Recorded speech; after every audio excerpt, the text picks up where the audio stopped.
Things to avoid with marble. Marble is a beautiful and luxurious material often used in countertops, flooring, and decorative elements. However, it requires special care to maintain its elegance and durability. This document outlines key practices to avoid when caring for marble to prevent damage and ensure longevity. Acidic cleaners.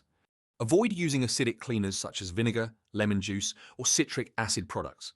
These substances can etch the surface of the marble, leading to dull spots and irreversible damage. Steer clear of abrasive cleaning pads or powders.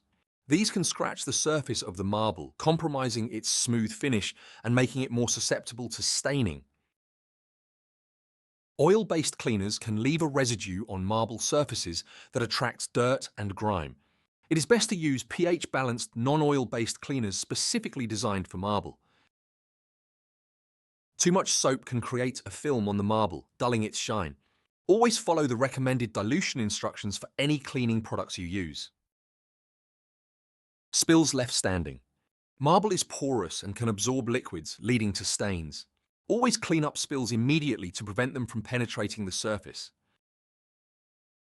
Hot items directly on the surface. Avoid directly placing hot pots, pans, or other heated items on marble surfaces. The heat can cause thermal shock, leading to cracks or discoloration. Cutting directly on marble. Never use marble as a cutting surface. The knife can scratch the marble and food particles can become trapped in the scratches, leading to hygiene issues. Dragging objects. Dragging heavy objects across marble can scratch and damage the surface. Always lift items instead of pulling them to preserve the marble's integrity. By following these guidelines, you can help maintain the beauty and durability of your marble surfaces for years to come.